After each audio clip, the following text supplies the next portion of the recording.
Hi, in today's episode, we have Eina Ahluwalia. Eina is India's first conceptual jewellery artist who creates jewellery from her soul. And I know that for sure. I have been one of those people who've coveted her jewellery for very, very long now. Her jewelry is a way of communicating with the world. It is her response to life and her surroundings. So, Ina's signature style is intricate and exquisitely detailed. The delicate handmade fretwork, which I think Ina will tell us a little more about because I don't know how many of us know about fretwork in jewelry, which is a disappearing skill. And she does it with a handful of craftsmen remaining, and she works out of Kolkata. Welcome, Ina, on today's episode. Thanks so much, Mohua. Thank you for having me. Thank you. So tell me, Ina, what was the start? How long have you been and you've lived in Kolkata all along? Did you get into design by chance or was it something that you all the time followed as a passion? Tell me all about you. It was actually by chance because I did my MBA in marketing and I thought I would, be possibly working in the corporate world. And I worked for 4 years and I realized that there was literally no satisfaction in working from 9 to 9, literally on most days. And I felt like my life was passing me by and I had no real quality of existence, no real experiences that I would, you know, want to enjoy and look back on as I was older. And so I decided to quit my job and I started exploring crafts with people, with craftsmen around Calcutta. There's a lot of craft here, so it doesn't even have to be just jewelry. It's like metal, terracotta, fabric, wood. And so I started working with these craftsmen, making small design interventions in what they did. And I found that I was literally selling them from my house initially, and I found that people love this kind of stuff. And amongst this stuff, I also worked with a few jewelry karigars for jewelry. And I found that jewelry was moving the fastest. I enjoyed it the most. And also, the thing is, I'd been traveling and I'd seen a lot of contemporary jewelry across the world, and we didn't get that kind of stuff in India. So it was like, this is 2003 that I'm talking about. So at Yes. that time, there were no real silver jewelry brands in India. There was just like, if you had silver, it had to be like the tribal Rajasthani, Gujarati style and all. Yes. So in terms of doing modern, organic, like a minimal aesthetic or like a more contemporary aesthetic in silver, um, because I was one of the first few people to do it, there was a lot of demand for it. And so I finally decided to quit my job and do this full time. And so it was not something I had planned. I didn't think I was creative at all. And however, I really enjoyed it and I started. And I would say I literally learned along the way. And I think maybe initially it was just like contemporary and modern jewelry. However, around 2006, I started feeling like, why am I just like, at the end of the day, just making ornamentation? How is it helping anyone? How is it like adding value to anyone's life? It's just, we feel we're not beautiful and therefore we wear jewelry to make ourselves look more beautiful. And that's just actually feeding into our insecurity in that sense. So I started researching again, looking for meaning in the work that I did. And I found that there was this kind of jewelry called conceptual jewelry, where jewelry was just like a way to tell a story. And it was a niche even in Europe and America. And then, so I went and studied it a bit with Ruth Peters, who's one of the leading contemporary conceptual jewelry artists in Holland. And then I went and studied how to make jewelry in Italy, in Florence, for a while. And then I came back and I started this in 2009. This style of jewelry in 2009. Okay. And before that, what sort was your style before that? It was like organic, it would be nature inspired, or it would be like, very geometric, or so it would be a modern aesthetic, not at all the tribal traditional style that was available in India. And it would be, but it could still be either minimal or large. It could be both. Okay. But Okay. it didn't tell stories, if you know what I mean. So tell me about the story part in your jewelry. So then we figured somewhere along the way how jewelry is such an important part of women's. It's so personal to women, and it's Absolutely. such an important part of our lives. And what if you could tell a story through this to them and empower them in a certain way, or send them a reminder that they need through the jewelry? help the jewelry be sort of like a totem for them to hold on to and wear as like say a cheerleader for them throughout their lives. So that's how we started working with jewelry. So each piece of the jewelry we create now, either it has a message for you or a reminder for you, or it works as one of your totems. And it's always the message that's most important for me. And then how we create that piece of jewelry to tell that message becomes, the process through which we go. So the message is what is primary, and the jewelry is just like a carrier of that message. Yeah. So I still remember, the first piece of jewelry that I bought from you said pyar, and I think the other side said mohabbat or ishq. Ishq. Ishq, Ishq. yeah. Right.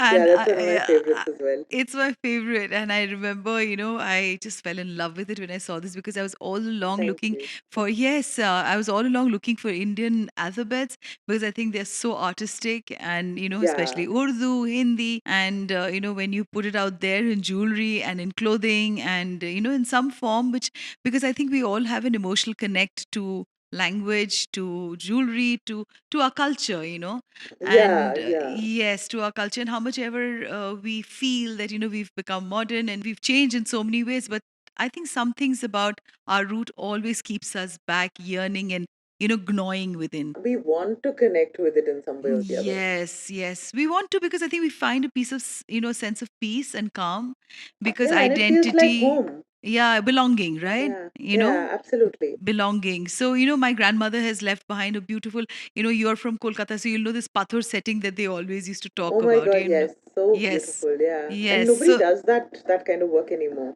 any longer, yes. So Yeah, it's an apt, and it's very, it's a very light piece of jewelry. It's not very heavy, and it's it's got a peacock and it's got all the stones in it. It's like a little thing that falls a little. It's not like a choker, but just falls on the nape of the neck. Kolkata, I'm sure, must have also been an influence for you, Ina, because there's art everywhere, and those little yeah, stores in Kolkata where you have the jewelry makers and they make such amazing work that they do, absolutely. the typical Bangali jewelry, you have the Ha, bala, ha. yeah. So did Yeah, Kolkata also shape you in your entire, style aesthetic, Ina? I would say yes, for two, three different reasons. One is that it's just pure luck for me that I was, I always lived in Cal because the best jewelry karigars in the world are from Calcutta. And I'm not Yes, saying they this are. as a thing, it's just purely a fact because somehow Calcutta became the hub right from the beginning of a lot of styles of jewelry. I mean, there's also a certain style that evolved a lot in Rajasthan and stuff, but there's a lot of handcrafted jewelry that evolved out of Calcutta right from like the beginning, and therefore the Bengali karigars are some of the best. Like you'll see, Bombay is full of Bengali karigars, Rajasthan is full of Bengali karigars. In fact, if you go to Dubai or anywhere in the Middle East, a lot of the jewelry factories have Bengali karigars.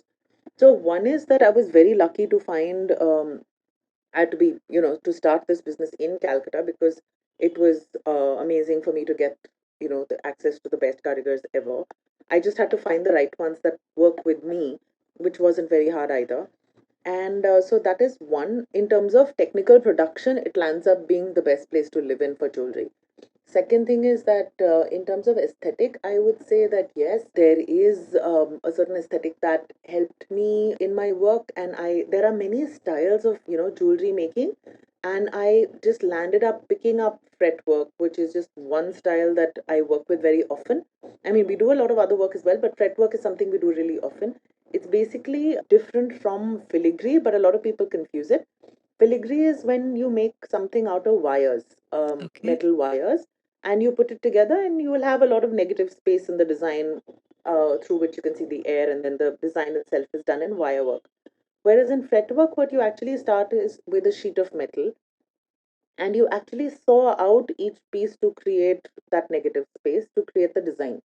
So you're literally sawing everything, that entire metal piece out. Fretwork is really done very, very extensively in Bengali jewelry. It is done a lot in Bengali jewelry, and I think it's actually done across the world in many places, but it is Okay. a strong part of Bengali jewelry. So it is something that I sort of began with and got a lot of got not a lot. There aren't a lot of good karigars even for this, but the few people that started working with me, we started doing it so often that they became like absolute master craftsmen at it. What would you attribute when you say that, you find the best karigars from Bengal? What would you attribute that to, in comparison to? It amazes me because, yesterday I was talking to a designer based out of Delhi, and she had this exquisite embroidery work that she had done, and she's from Delhi, and she turned around and I Huh, said, "Who does your work?" She said, "I don't huh, work with anybody but the Bengali and the Muslim karigars because they huh. do the best embroidery and they do the Yeah. best jewelry work." What do you attribute that to? I'm always at I'm loss not at really this. sure. Yeah, I haven't looked back at this either, but I do know that, and I think every community sort of took on a small part of every community sort of inherited from their ancestors Ancestors. some skills. So, like the Muslims do the embroidery, and they're very famous for it. Yeah, they're However, very the good. jewelry making is mostly by the Hindu craftsmen. Yes, yes. So it's really interesting, and even I haven't really looked back as to why it developed so strongly in Calcutta. I think culturally it became like a big part of art and aesthetic, just even before the time of Rabindranath Tagore and stuff like that. So I guess for some reason it was a hub, but I'm not really sure. So I won't be able to like give you an accurate answer.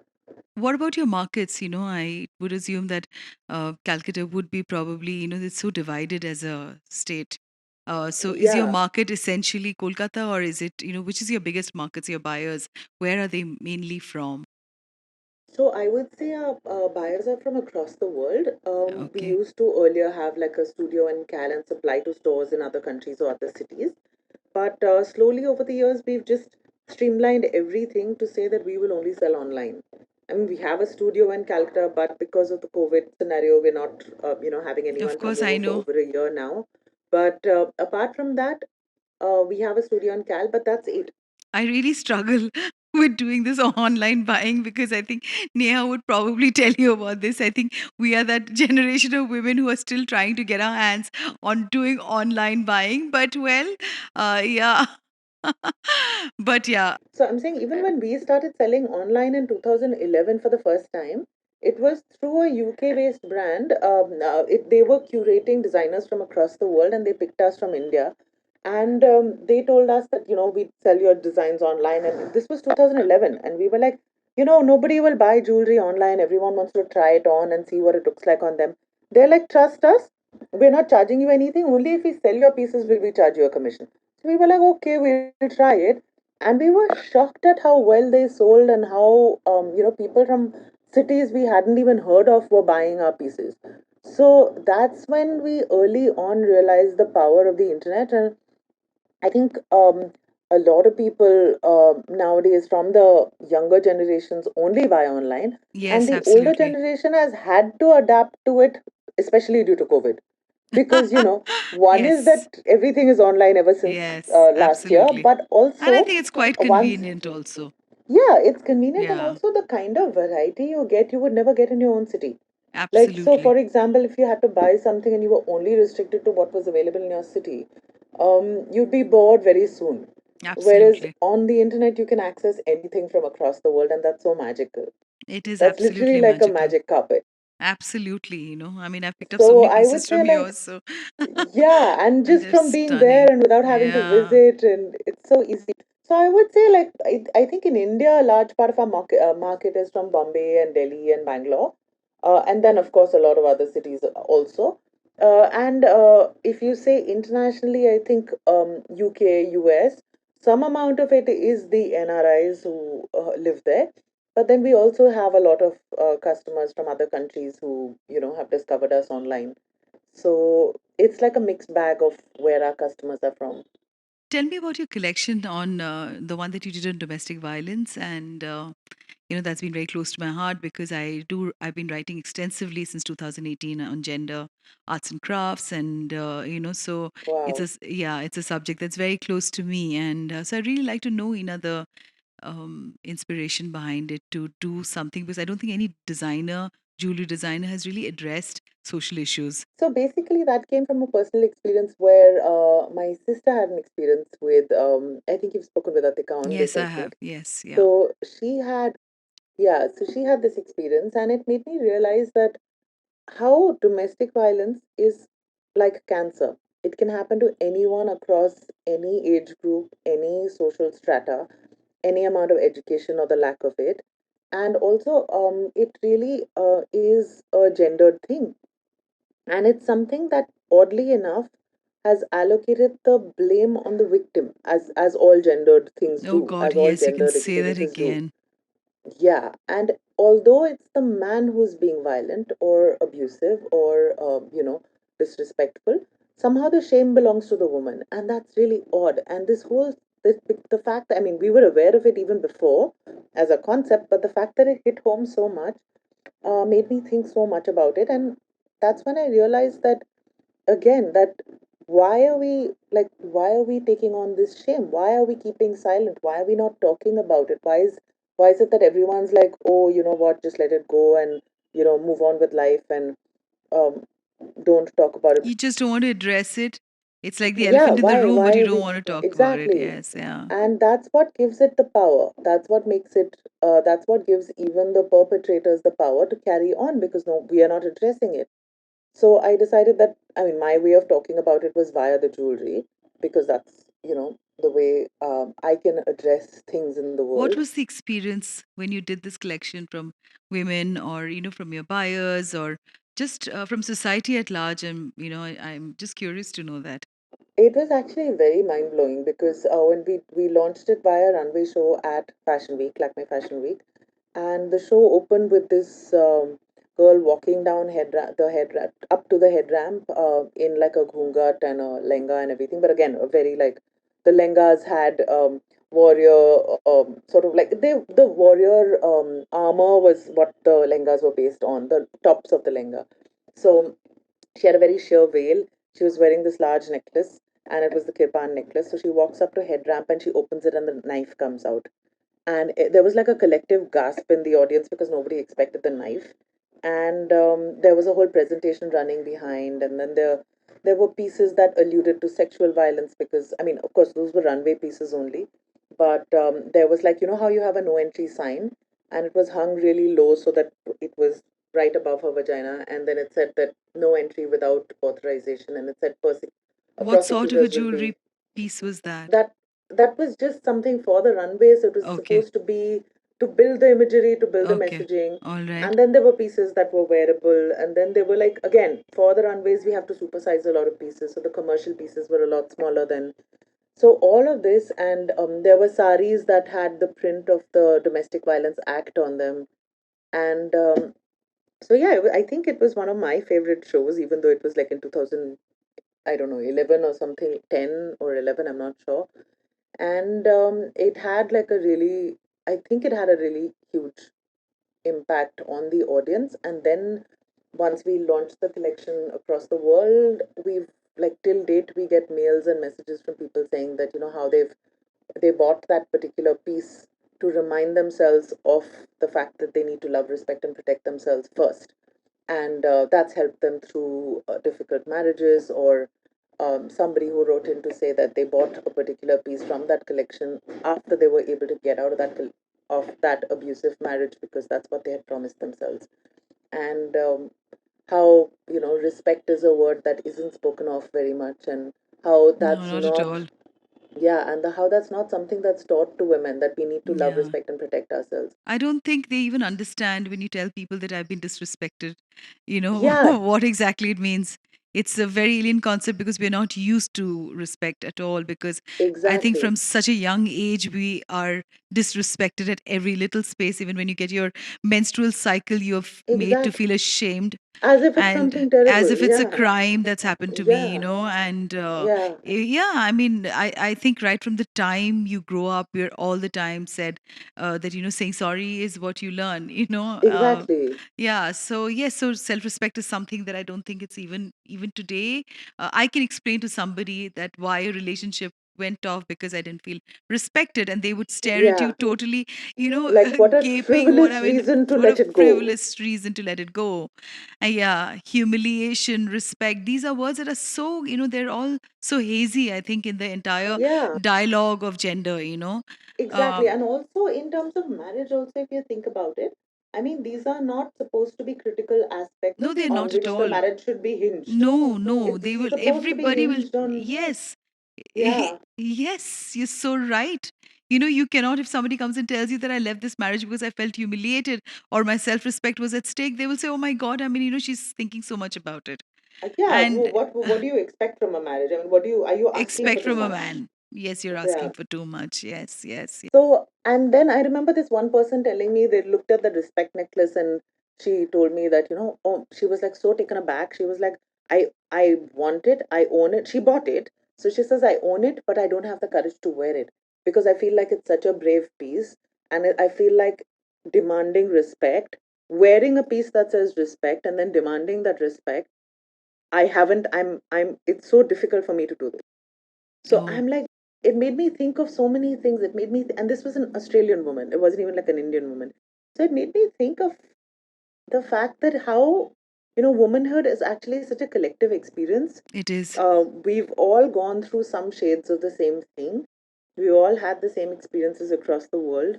And how, in many ways, this jewelry sort of speaks to, the emotions and the experience and the lived experiences of so many people that it's had the highest emotional connect. And till date, I think it's one of the pieces, one of the collections that, people write to us about. So your Instagram page, you know what, I keep following because I love the work that you do, Ina. I'm a big Thank fan of you. yours. There's a fan talking to you on the other side. I've seen a lot of work that you've done, on gender. And you also Right. had this little thing where you spoke about your cat and how being single, your work is just never Yeah. ever, you never disturbed with your work. So tell me a little bit more about it. I want to understand because I do feel that when you get married and you become a mother, I don't think organizations just to a woman Right. who's going through pregnancy. She's Right. obviously all the time sidelined because if you're Yeah. pregnant and you're a mother, you're obviously the organization will not have rules that will help you go through this whole Right. natural process.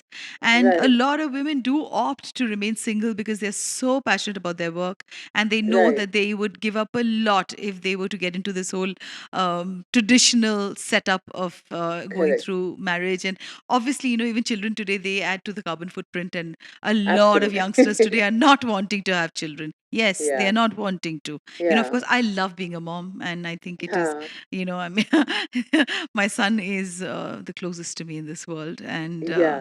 And I'm Bengali and Central and I'm Huh. Bengali. And a lot of people tell me, oh my God, they really worry about the daughter-in-law that comes. No, I'm sure with the kind of But it's work that not you're that. doing, you'll have that awareness Absolutely. to Yeah, be yeah, yeah. able It's to it's it's accommodate yeah, other they people just in his complete. life. He's not even here. He doesn't live here. So he lives in Ah, okay. London, yeah. Right. So even if I wish to, I don't think I can. You But could. Yeah. so yeah, so tell me a little bit about this aspect of you. I mean, you're single Yeah. and you're a brand in yourself. And so I'm sure Yeah. the entire journey of you keeping steadfast in this, I would really like my listeners to know. So I'll answer this in two parts because I think what you touched on is really important in the aspect of how the workplace treats married women who have other life stages to go through. So I'll talk about that as well. But for starting with the personal aspect of it, in my generation there were not a lot of people who were single, and in fact most people I know are married and then divorced. So that's why they're single. But I don't know a lot of people who never married at all. And also I feel like marriage was the expected thing for all of us, and I think it still is in many ways, but the younger generation is beginning to realize it's not the only option. But for me, I think it just happened organically, and it's not something I planned right in the beginning, but then it just happened. And once I think I hit my um, 30s, I realized that, one is I didn't want children because I'd seen all my friends have children and I saw how hard it was. And I'm like, this just means I have to wake up early and do a lot of hard work, and I don't feel like doing it. And so Sorry, essentially, this is really funny. yeah, I'm a really honest person in the fact that I just want to do what I want to do, and I don't want to do anything I don't want to do. So I was like, this sounds like too much hard work. I don't think I want to do this. So, and it's not like I don't like children. I think children are lovely, but I have no overriding desire to produce any of my own. And it's so, I like other people's children and I'm It's so happy to meet them. exalted to be a mother. My God. I mean, Yeah, it's like yeah. every woman, they make you feel like you're You're not exalted. complete You're not without complete without motherhood. being a mother. Yeah. Yeah. And I think what happens is everyone just gets married by default and then has children by Also default, by and then default, yes, you can add yeah, that. and Yeah. because it's expected. And then Yes. once you have your children, of course you're going to love them like crazy, and of course you're going to do everything that's required to be done for them, and of course you're going to like literally sacrifice your life giving them the best possible existence, because I mean that's what you do out of love. But if you didn't have that child, I mean, by chance you didn't have that child and you had grown up enough to look back and say, do I really want to take this decision? If you took that as a decision instead of as a by default thing to do, I think a lot of people would reconsider having children, because it is not an easy task to bring up a Oh, I've child. seen marriages collapse after they have a child. Exactly. Oh my goodness. And there are so many.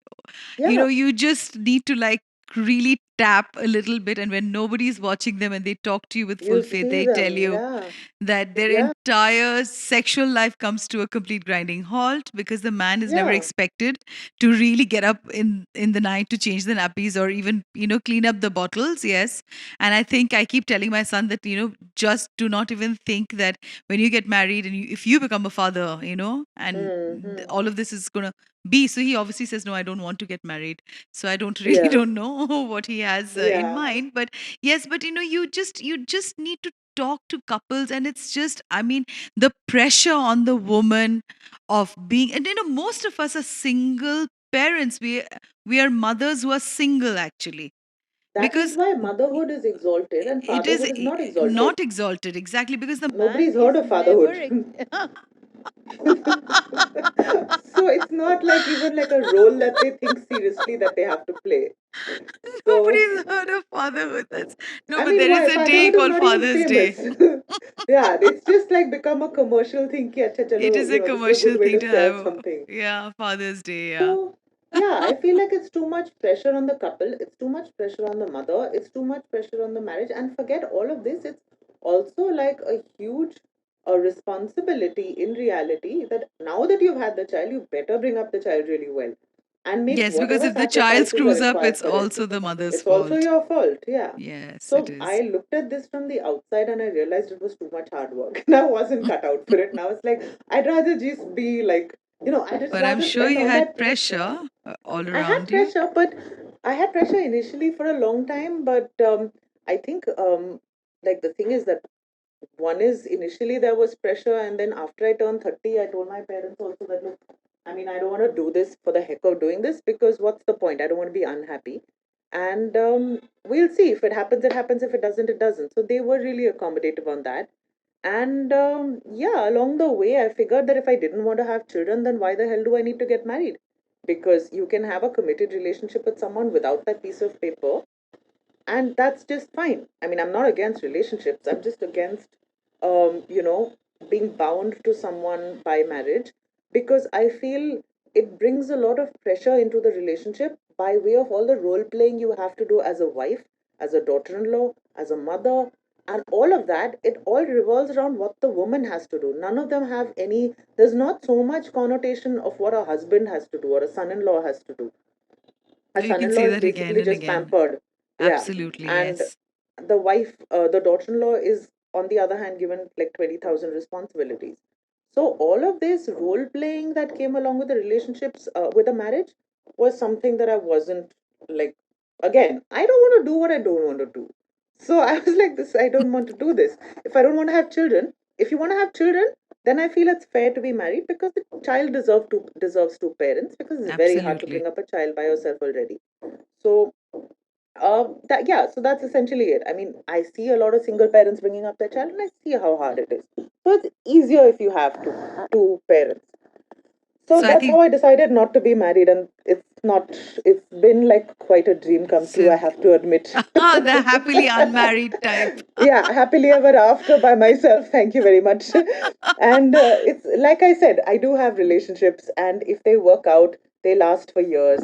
And if they don't, then they end in a very healthy, mutually agreeable way. Do endings in relationships ever end up healthy? I'm not too sure So about that, they Ina. can a little. I mean, they can only in two. I think for me, it's happened a couple of times for two reasons. One is that when you're older, you realize that okay, you spent say X number of years with this person, and you've just grown differently after the X number of years, and so you Yes. don't hate this person. You've just Yeah. grown differently, and You've you no just grown longer apart are the. Yeah, you're not the ideal partners for each other.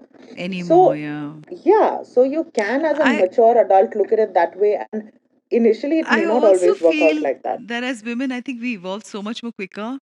And Exactly. yeah, and for And men, we I think evolve. we Often men evolve. don't Yeah, always men don't. evolve They in can't catch that up way. Yeah. many In some, times. I've seen a lot of really amazing men as well, but I agree. They're On very a, few. yeah, yeah, there are a few. They are So in only that few. sense, I think as an adult, you can decide to say, ki, bhaiya, we don't hate each other, but But yeah, however, we we make, don't hate each other. yeah, Yes. we make great friends, but we don't make, great partners. So let's just What kind of jewelry do you wear, Ina? I mean, apart from making all of us look beautiful, what do you wear? Do you wear your stuff? I always wear my stuff, but Oh, I also lovely. wear some other stuff. I wear my kada all the time because I'm a Sardani. But I also wear a lot of my stuff. I'm currently wearing a bangle that says Nirbhav Nirvair on one side and Chardi Kala on the other side, which are two Lovely. Punjabi phrases. What do Then I they wear mean? a ring. So Nirbhav Nirvair means without fear and without hate.